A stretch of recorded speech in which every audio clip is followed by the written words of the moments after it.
Hello and welcome to Supposedly Fun. My name is Greg. And you know Teddy. I got him back. He has been absent from the last few Friday Reads videos because he's been off having other adventures, but I got him today.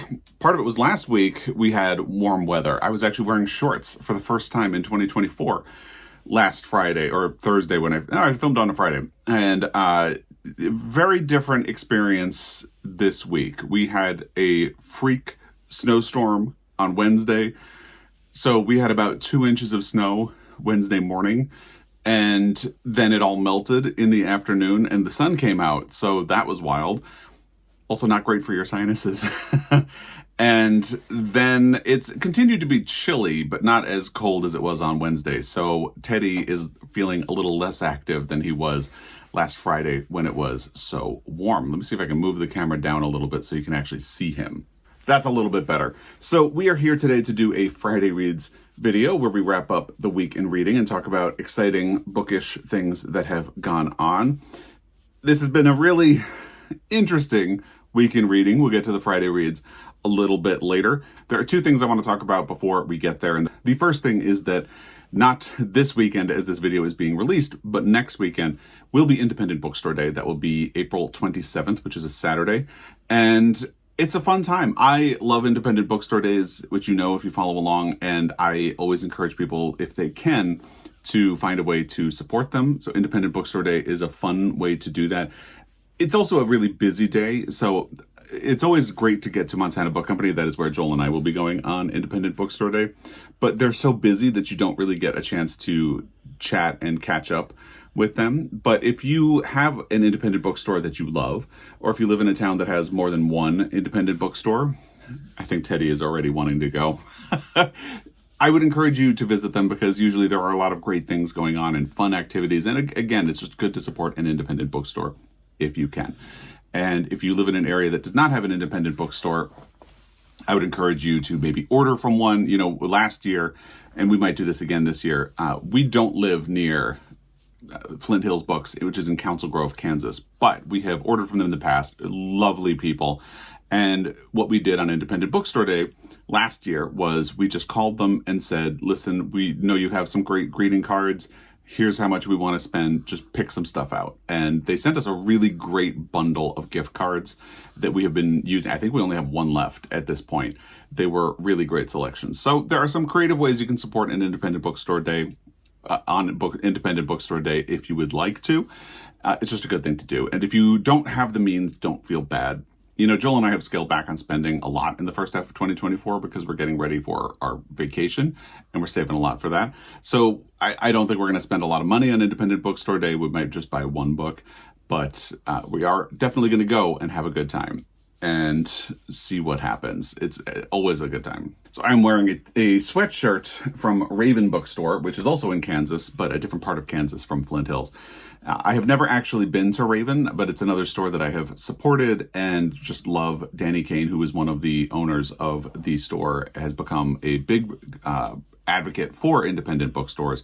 He wrote the book, How to Protect Bookstores and Why, or How to Resist Amazon and Why. And then he recently wrote another book about how to protect bookstores.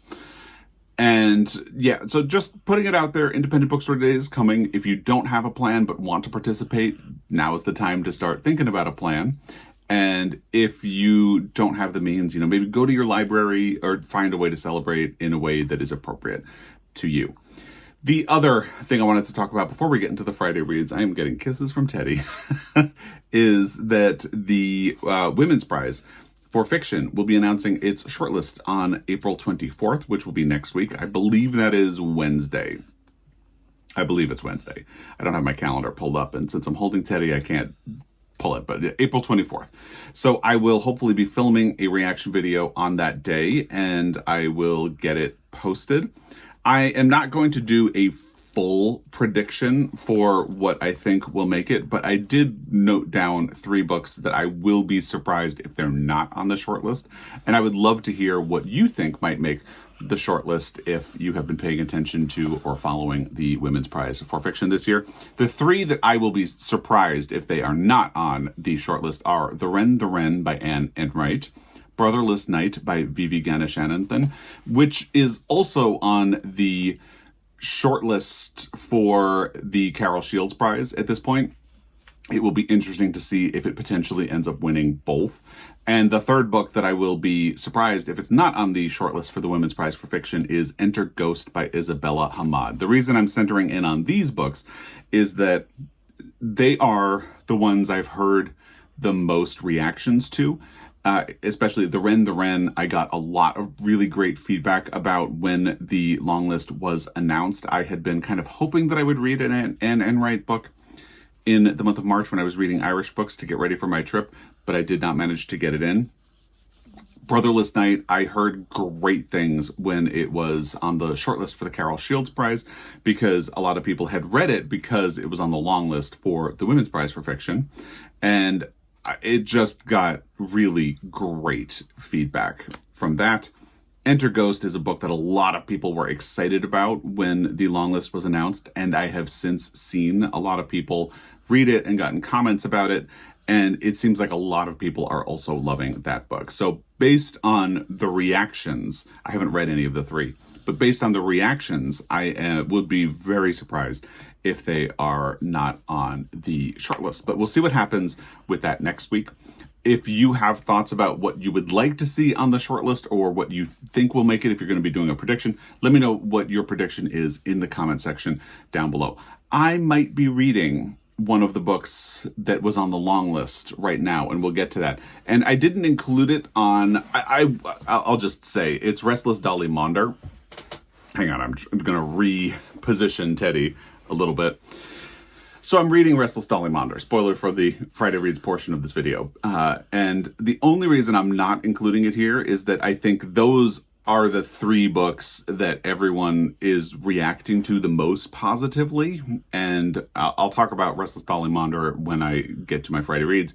But I won't be surprised if it's on the list, but I think these three are the ones that I feel like it would be shocking if they are not on the short list. And I don't know what else will round out. Maybe Restless Dolly Maunder will be in there. Maybe it won't. We shall see. But again, if you have thoughts about what might make it, let me know in the comment section down below. Let's get to the actual Friday Reads portion of this video. And we should start with a surprise DNF. It was a surprise to me. I think it will be a surprise to you. I DNF'd Biography of X by Catherine Lacey. And I feel a little guilty about this because a lot of people had very positive feedback about this book and were very excited that I had picked it up and was reading it when I talked about it in my Friday Reads last week. I was really loving the first 28 pages of this book, so I spent a lot of time in my last Friday Reads video gushing about how great how much I was into this. So I only ended up making it somewhere into the 60s, and I took my bookmark out, so I don't have it anymore, but it's somewhere in the 60s, so I only made it another 40 pages into the book before I called it quits. That feels like a shocking turn of events. Here's what happened. So it does say on the back of the book that there's an element of this. Let me read you the part on the back of the book that led to my DNF. So it's here, but I guess I hadn't realized it would be the focus of the book so much. All right, not even CM knows where X was born, and in her quest to find out, she opens a Pandora's box of secrets, betrayals, and destruction. That's what I thought this book was going to be. Here's the next part. All the while, she immerses herself in the history of the Southern Territory, a fascist theocracy that split from the rest of the country after World War II, and which finally, in the present day, is being forced into an uneasy reunification. So when I first got to the part where it mentioned the Great Disunion in the chapter after the one where I had left off when I talked to you last in a Friday Reads video. And I was like, I don't know what that is. And then it mentioned the Great Disunion again, like on the next page. I was like, should I look this up? I don't know what this is. And then I think the next page or 2 pages later, it mentions that in this reality, the Southern Territory of the United States seceded from the Union in 1945 and created a theocratic government. And I was sort of like, oh. So my initial thought was, okay, so Northwoods is a secret literary ghost story. Like, it's a ghost story, but most people just don't talk about that part of the book. And when I've heard people talk about biography of X, they talk about the secrets and the relationship between the woman writing the biography of her dead wife and the dead wife. And that's kind of what I thought I was in for. That's what I was really excited to read. That's what I was really loving about the first 28 pages. So to realize that so much of the book was going to be what I was at that point referred to as a secret dystopia. Really, I guess it would be a secret alternate history of the United States. But it's not secret. It is right there in the description of the book. I just didn't realize it was going to be the focus of the book, because it really seemed that that took over after that. And the next 30 pages were about... So, and there is a thing where there's a chapter that explains how the South seceded and why and what happened over the decades since it seceded. And the author kind of even admits, well, you know, if you're reading this book, you know the history. But I feel like in the present day, people are reframing it. So I'm just going to explain it anyway, because there has to be some sort of a conceit for the supposed author of this book to explain to you, the reader, what the setup, they do some world building, essentially. And I guess, wasn't prepared for world building. And again, it's right there on the book. But I guess just didn't realize it was going to be that much. Like, there's a whole world building section of this book. And then I thought, well, you know, it'll get back to X and all of those stories. Teddy is like falling asleep, so I'm going to put him down and let him go. All right, we're back. And I lifted the camera back up. So I kind of thought, well, it's going to get back to X. And that's the part of the story that I'm really enjoying. And this isn't bad, so I'll just keep going. But it seemed like the focus of the book was really on the Southern Territories at that point. And that wasn't really the book that I had signed up for. And again, that's my fault. I saw it on the back of the book and I just glossed right over it and focused on the secrets, lies, and betrayals of this life of X. And that's what I was really responding to in the first 28 pages. So I kind of felt a cognitive dissonance or like a whiplash. Let's go with whiplash. I felt a sense of whiplash when we moved away from X so hard to really focus on the Southern Territory. And I will say, I don't want to get too hard into it. It's within the first 60 or so pages of the book. But it mentions when the South secedes that they had been secretly building a wall to separate them from the rest of the country and to keep people who are in the South in the South. And the book kind of explains this. Well, they started in the rural areas, but basically for 20 years, people were building a wall around the South and no one noticed, to the point where on the day of the Great Disunion in 1945, people just in the South just wake up and realize that they're not part of the United States anymore. And nobody noticed the wall until the South announced, hey, we're not going to be part of the United States anymore. I had a little bit of a struggle believing that. And, you know, I understand why Catherine Lacey is doing it. It is sort of a commentary on the current political state in the United States and a sort of dangerous slide into theocracy and fascism that could be happening. And here's the thing. If you follow along, you know, I am really working to manage my anxiety and stress in 2024, particularly around the election. I am very stressed, very concerned about what is going to happen in the election. So I don't really need a reminder that we're just about 2 steps away from living in Gilead from The Handmaid's Tale.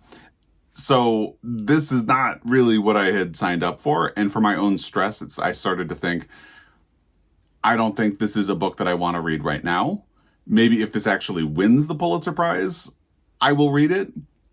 Or maybe once the election is over, I will revisit it. But I don't need this right now because I'm already very aware of all of this. And I'm like hyper aware of all of this. I don't need the reminders that the United States is sliding into fascism and that people would love to turn this into a theocracy and religion is creeping into a lot of governmental things, even though we're supposed to have separation of church and state. And, you know, I won't get into it, but it's hitting a stress point for me. And that is the main reason that I put it down. But the other reason is that I just didn't feel that I had signed on for an alternate history.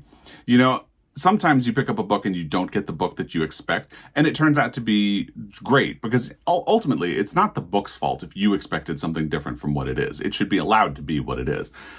But I'm not someone who reads a lot of alternate histories. I'm not someone who reads a lot of dystopias. So if I'm going to read one, I need to choose it.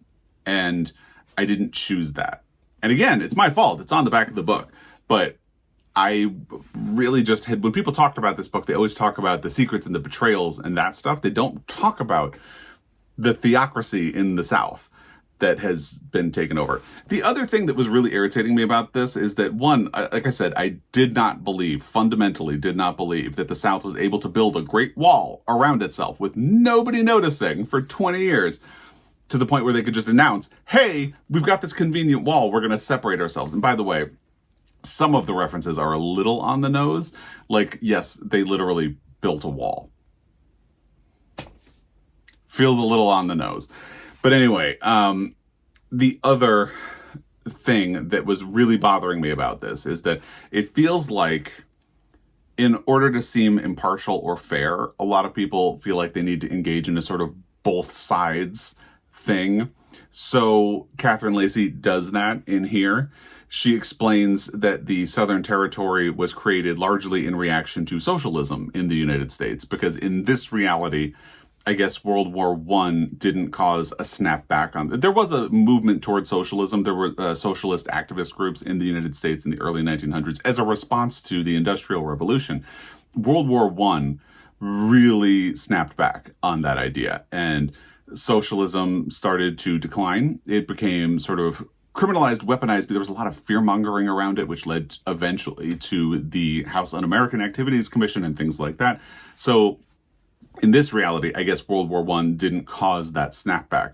So there became a popular socialist party in the United States that was really causing radical movement. Like, even in this reality, FDR's plans to get out of the Depression were way more aggressively socialist than what happened in our reality.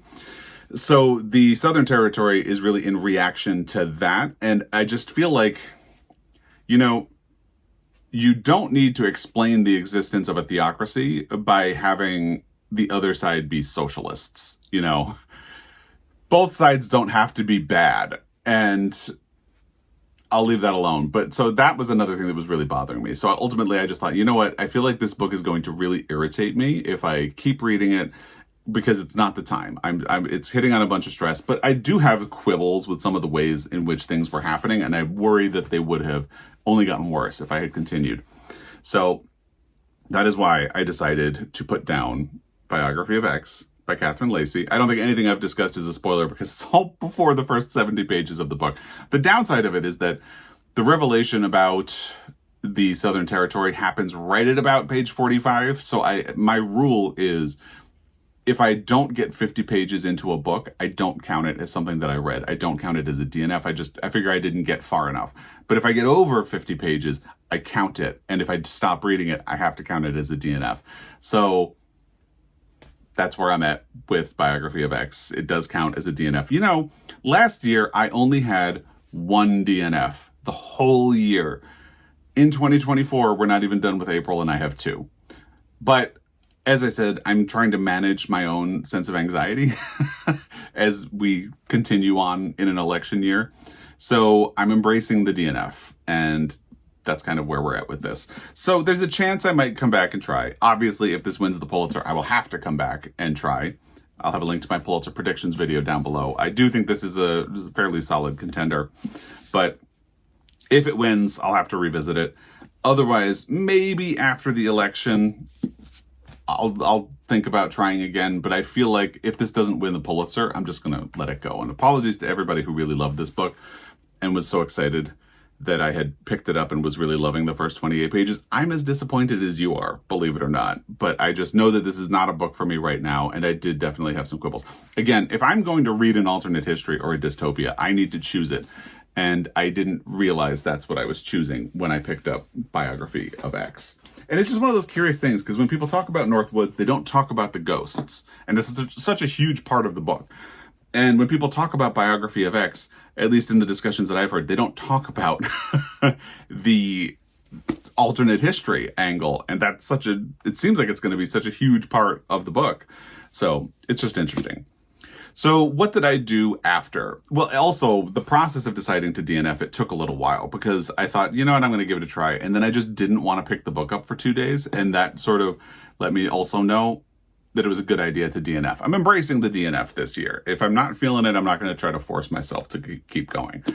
So I have not made a whole lot of progress. Actually, that's not true. I'm 82 pages into Restless Dolly Maunder by Kate Grenville. So I've been reading this one quickly, though. I only really picked it up 2 or 3 days ago, and I have only managed to read it before bed at the end of the day. And it's been a good read in those moments. Like, I feel like I could keep going, but I'm also trying to be more responsible about sleep. So this obviously is the one that is on the long list for the Women's Prize for Fiction. When I went through the Women's Prize long list, my reaction video to the Women's Prize long list will be in the description box down below if you'd like more information about all of those books. This one was one of the books I was most interested in, and my library actually had a copy. So I got on the wait list, and it came available about a week ago. And I originally picked Biography of X because it's also a library book, and I just thought I was interested in the concept of what I thought the book was. But also Biography of X would be due back before this one. So that's kind of why, of the 2 library books, I went with that one, even though I was excited for this one.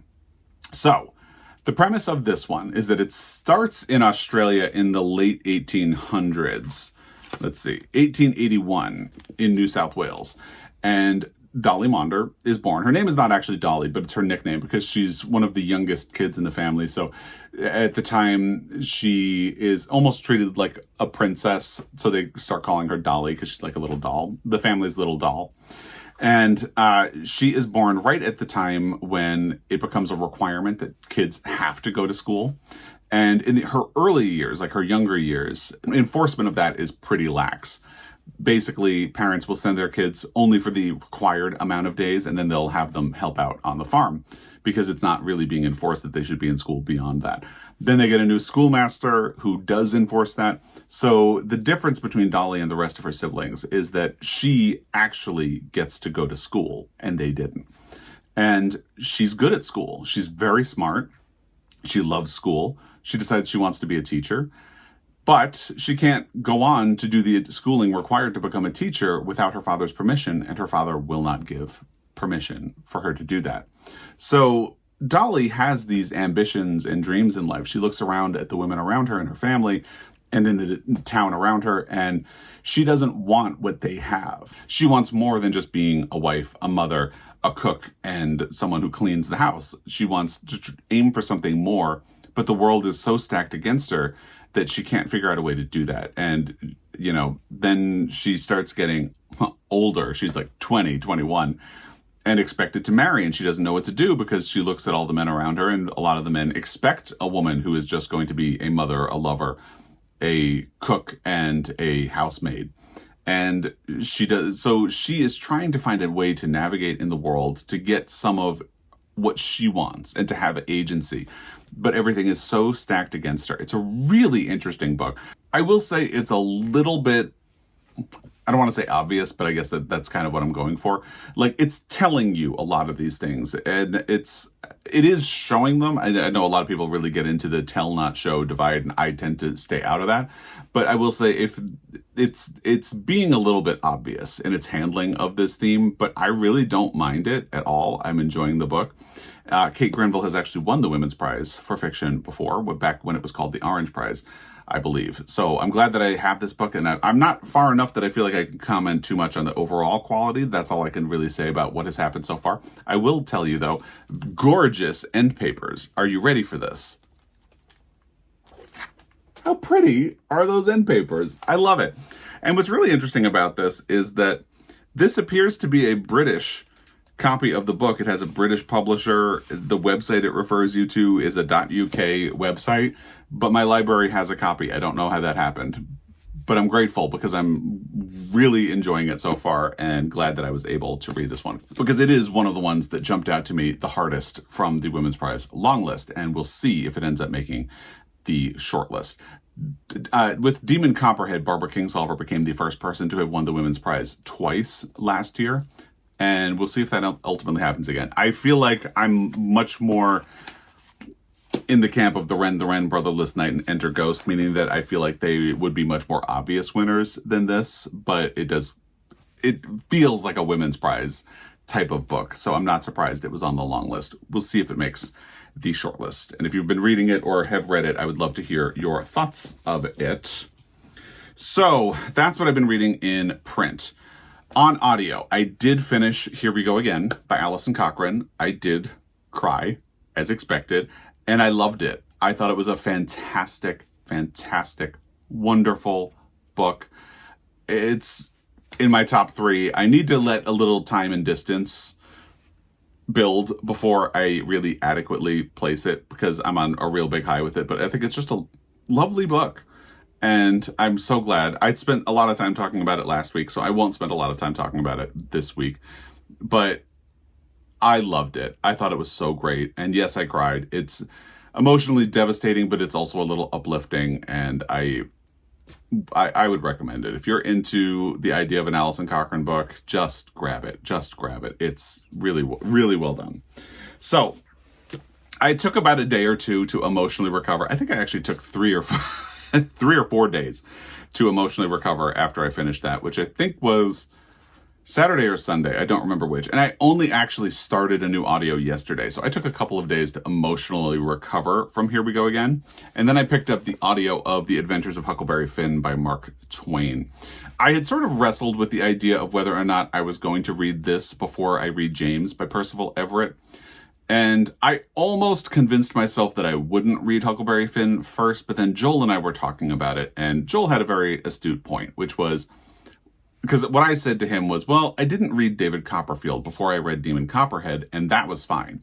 And Joel's astute point was, well, Demon Copperhead is a retelling of David Copperfield, so it's not as essential. But it sounds like James is a reinterpretation of Huckleberry Finn, telling it from the perspective of another character, and it makes you sort of look at the events of the book in a different way.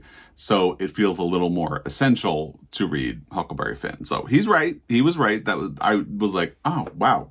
Oof, you're right. I need to read Huckleberry Finn. So we're actually both reading Huckleberry Finn. He started it a little before I did, so he's further along in it than I am.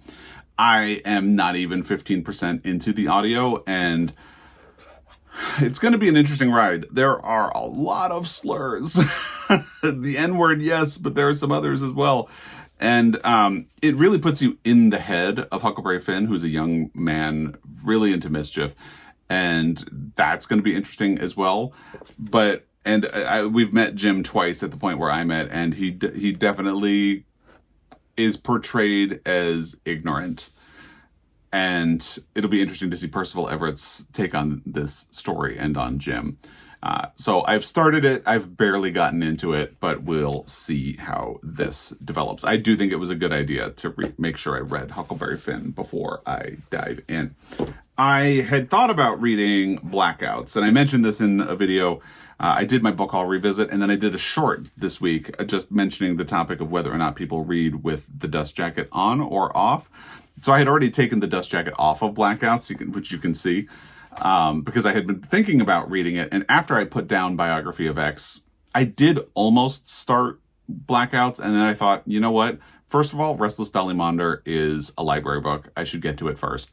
But also, Biography of X was sort of promising of, literary, capital L, literary complicated book, and I did get a little into it, so maybe let me read something else before I dive into another book like that. So this might be my next, well, I don't know. A lot is going to depend, because Joel and I are both planning to read James after we finish Huckleberry Finn. We're both doing Huckleberry Finn on audio, but I might read James in print. So if I finish Huckleberry Finn on audio around the time I finish Restless Dolly Maunder, my next print book might be James. But if the timing is off, I might go with Blackouts. So that's kind of what I have coming up. Love to hear what you have going on, what you've been reading, watching, loving, all of that stuff in the comment section down below. I'm glad we got Teddy for just a brief moment in this video. He disappeared from the library, so I assume he is asleep on the couch. I'll go find him. But anyway, as always, I really appreciate your time. I will be back. Until next time, happy reading.